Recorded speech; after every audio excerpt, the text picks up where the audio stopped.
When God is ready to give you a new level of experience with him, it comes with a test. Now, the bad news of a test is that it's a test. The good news of a test is that it's preparation for a higher level. And you can really know when God is ready to really move you to the next level, because it will be a final exam. In other words, it'll be a major test. Now, we get minor tests, little pop quizzes along the way. But then everybody gets hit with that whopper. That test that seems like it'll knock you over. It's a major exam, because God is ready to move you to a major level. So today we want to look at the test of faith.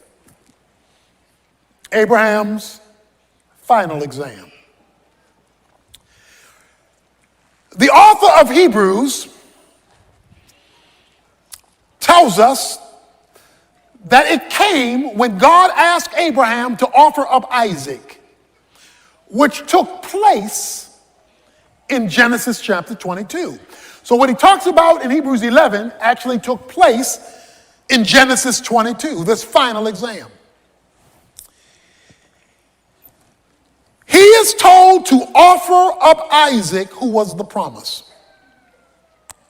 So here's when you know it's a major test, because you're getting ready to have a major promotion to a whole nother level. You know it's a major test when it calls for something significant in your life and at the very same time makes absolutely no sense at all. In Genesis chapter 22, where the story is unfolded for us in that chapter in detail, God tells Abraham these words.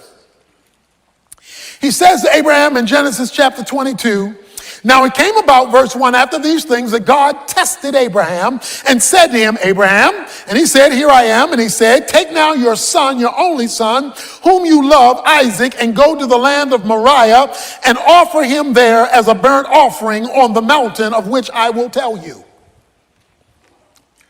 That made no sense.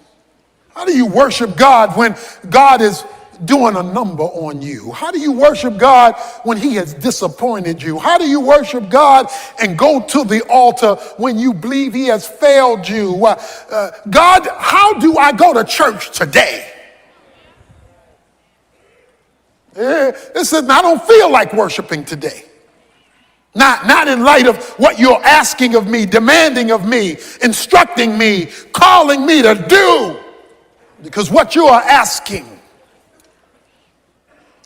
is too deep. But it says Abraham got up. There's another thing you need to observe. It says, get up and go to the mountain, to the place I will show you. He had to obey without all the details.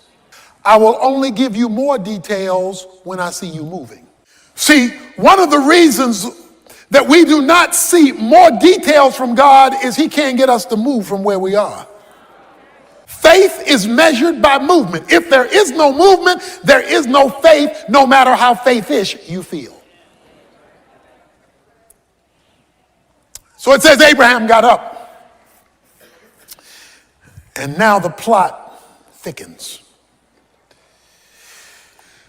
When he gets up, I want you to keep this verse in mind, verse 4. I'm just going to read it right now. We're going to pick it up in a minute. Verse 4 says, on the third day, Abraham raised his eyes and saw the place from a distance. Let me read verse 4 again. Verse 4 says, on the third day, Abraham raised his eyes and saw the place from a distance. Somebody say third day.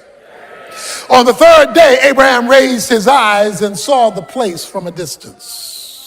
He tells the young men, the servants who help carry the load, y'all stay here.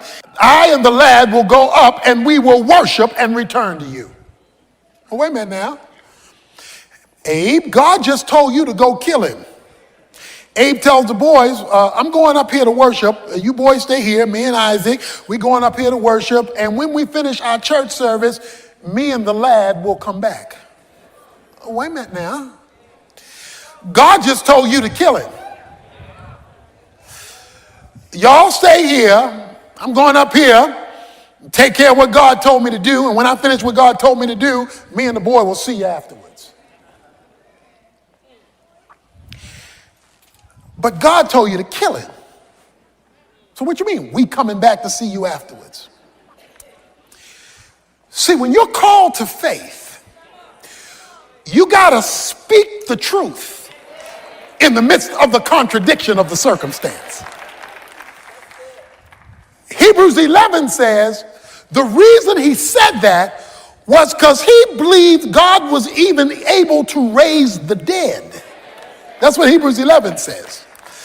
So if I obey you, God, and do what you told me to do, and at the same time believe your promise that you're going to work through Isaac to make a great nation, then I also have to believe, since you don't contradict yourself, that if I do what you tell me to do, you got some kind of miracle you're planning to bring me and this boy back here again. But what made him speak that? Where did this faith confidence come that God could raise the dead? Well, you recall, Sarah's womb was dead. And Abraham couldn't function no more at 100 years old. And God created a hookup. And the miracle baby of Isaac was born. He had seen what God could do in raising a womb. So he figured the same God could raise a son. So when God calls you to a major exam, don't forget what he did in the quizzes. Don't forget what he did yesterday when he moves you to a bigger challenge tomorrow. Because if it's bigger today than what he did yesterday, is because he's moving you to a new grade level, a higher experience with him. And so they make their way to the place that God said. So Abraham now is talking to Isaac.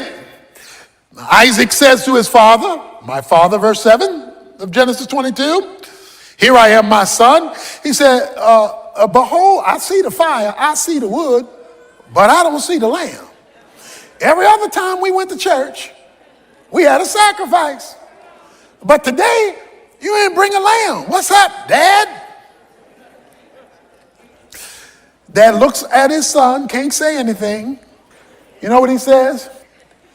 He says, son, God's got to fix this one. The Lord will provide himself, because I don't have an answer for you. I don't know how this is going to work out. And when God puts you in a final exam, you don't know how this is going to work out. God has got to do something here, because only God has an answer to this dilemma of faith that I'm in. Because this is a midterm or a final. This is not a little pop quiz, and it's confusing. And God's got to provide the solution. And so he takes his son up. He puts him on the altar. Verse 9, he built an altar, arranged the wood, bound his son Isaac, and laid him on the altar on top of the wood. Can you imagine what he's thinking, feeling? And Abraham stretched out his hand and took the knife to slay his son. Because guess what? That was what he was told to do. Verse 11, but the angel of the Lord called to him from heaven and said, that's Jesus in the Old Testament, the angel of the Lord, Abraham, Abraham. Whenever God calls your name twice. See, when he told him to obey, he only called his name once in verse 1, Abraham. But now in the middle of his crisis, he calls his name twice. That means there's something special coming down the pike. Abraham, Abraham, and he said, here I am. Do not, verse 12, stretch your hand out against the lad and do nothing to him, for now I know you fear me, since you have not withheld your son, your only son, from me.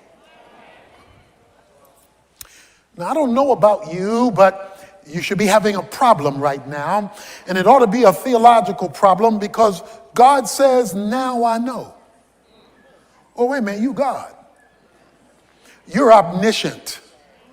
Omniscient means all-knowing. You already knew what I would do, because you're God. You know yesterday, you know today, and you got prophecy down. You know tomorrow. You know where I came from, you know where I am, you know where I'm going. What do you mean you only know this now? And you're an all-knowing God. Come on, with your knowledge base, I could have stayed in bed. We could have skipped all this because you already know. But that's not what God says.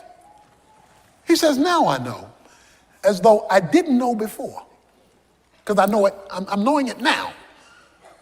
And I only know it now because of what you just did. So how do we theologically bring together the concept of an all-knowing God and a not knowing something till now? How does that work? Well, I want to share with you today something God does not know.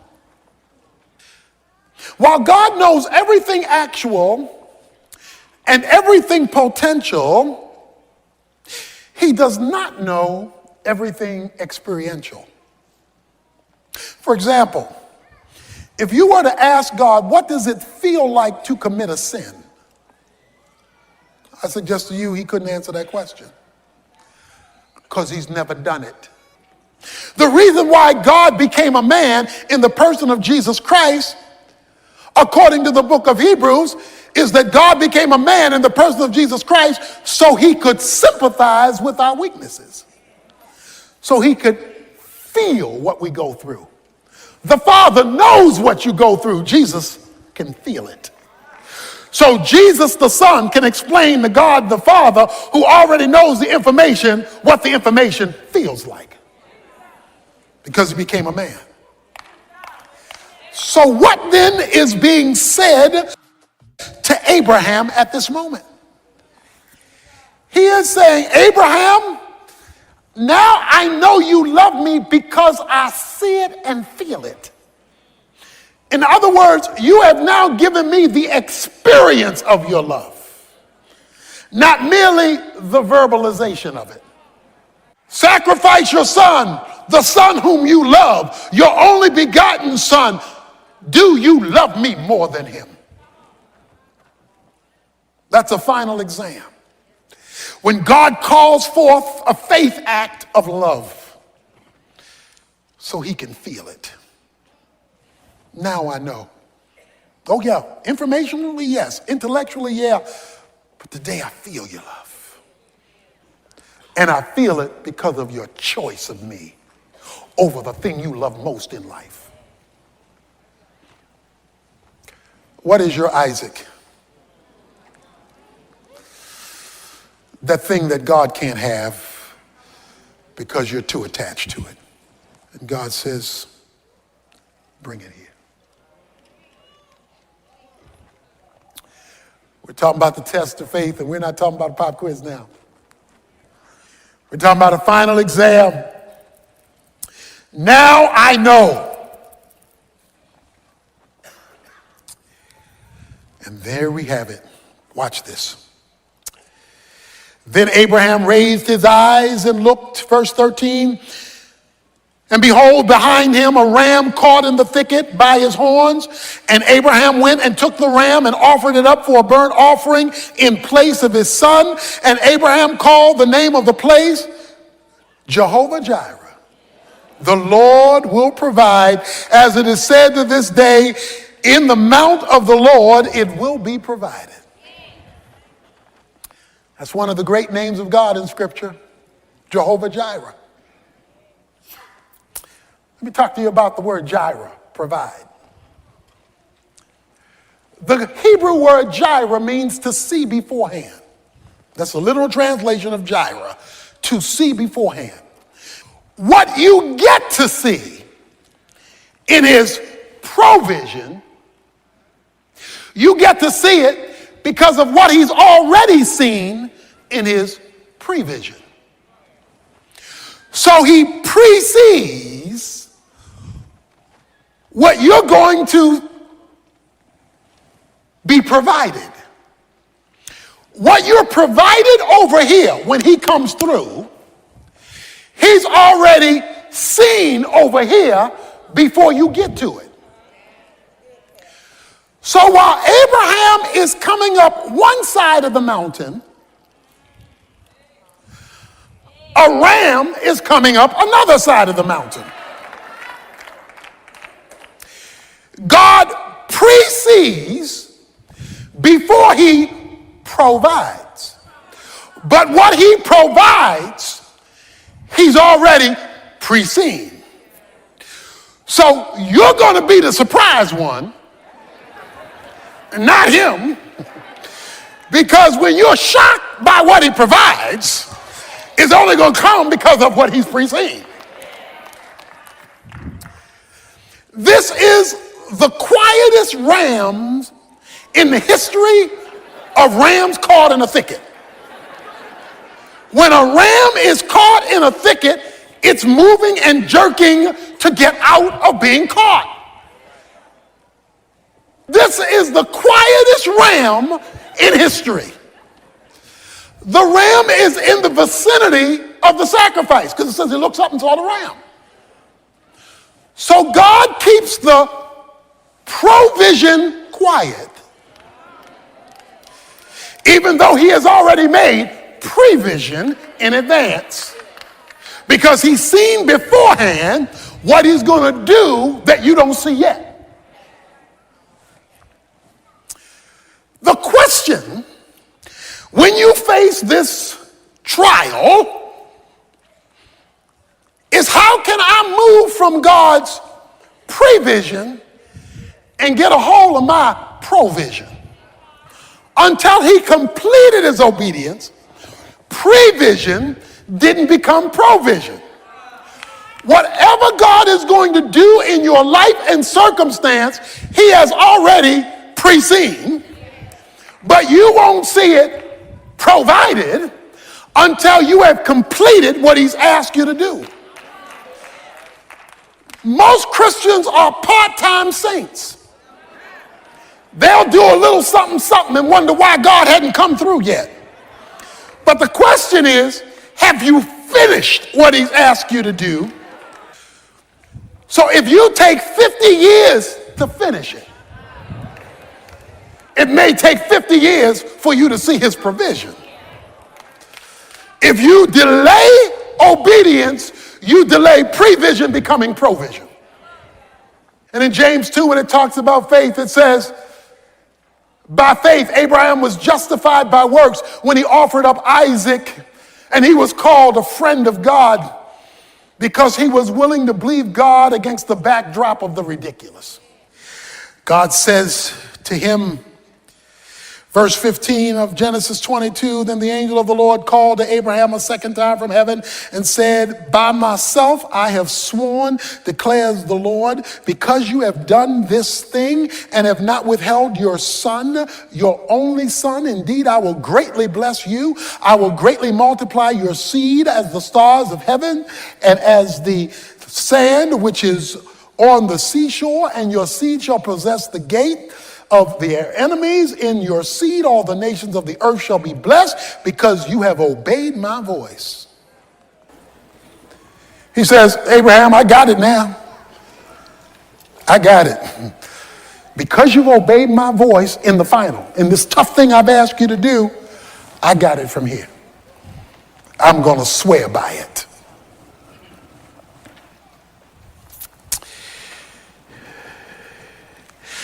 The good news here is that Abraham has had failures in his past. He's blown it a few times over these 25 plus years. God just gave him retesting. Some of us are here today, and we've been retesting. God says, I'll wait till you pass. Because I want to give you an experience with me. You want the provision. I want the experience. Give me the experience of your commitment, and I'll show you what I can do with rams caught in the thicket, waiting to move.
When I tell it to.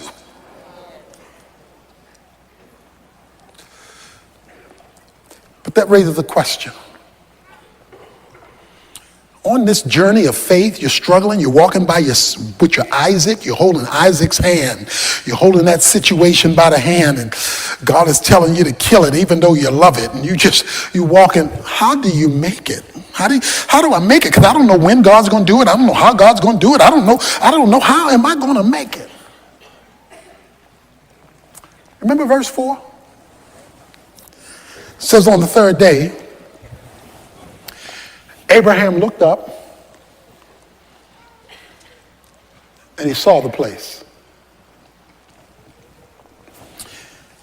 In St. John chapter 8, Jesus is talking to the Pharisees. And Jesus is telling them who he is. And Jesus is talking about the fact that he is the Son of God. And the Pharisees are looking at him like he's crazy and saying, you aren't even 50 years old, they say. You aren't even 50 years old. And you're talking about Abraham like you know him. You're not even 50 years old. What are you talking about Abraham? And Jesus said, before Abraham was, I am. That's the Old Testament name for God. Moses said, who shall I tell you sent me? He said, you tell him I am sent you. That's the name for Yahweh. So Jesus says, before Abraham was, I was God. Okay? In fact, Jesus goes on to say, in the last few verses of John chapter 8, he says, watch this, Abraham saw my day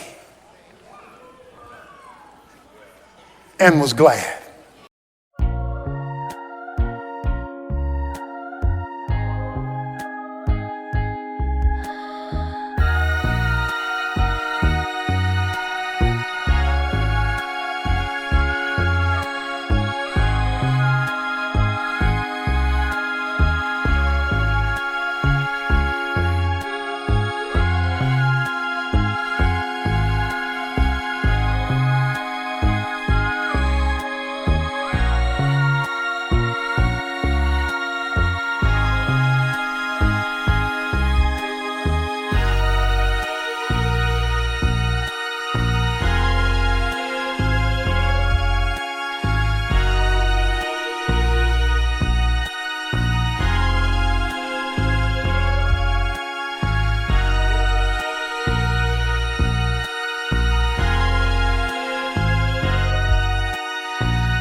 Genesis 22, verse 4. Abraham is on his way to Mount Moriah, and he looks in the distance, and he sees something.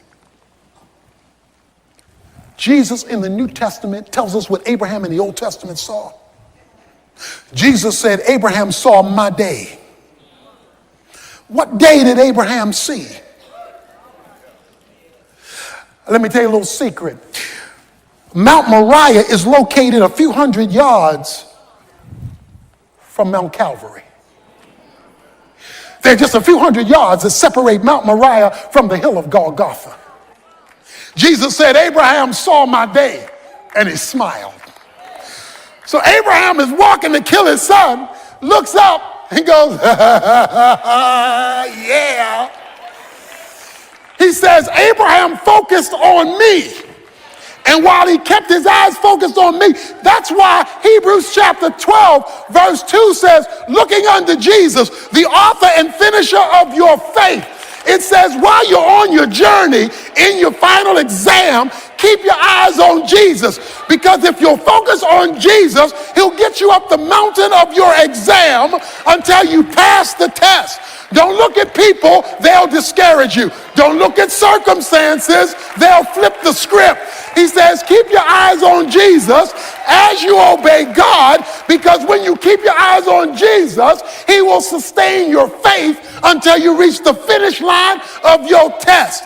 When you're in doubt, look at Jesus. When you're afraid, look at Jesus. When you're unsure, look at Jesus. When you're tempted, look at Jesus. When you failed, look at Jesus. When you're frustrated, look at Jesus. When you don't think you can make it, look at Jesus.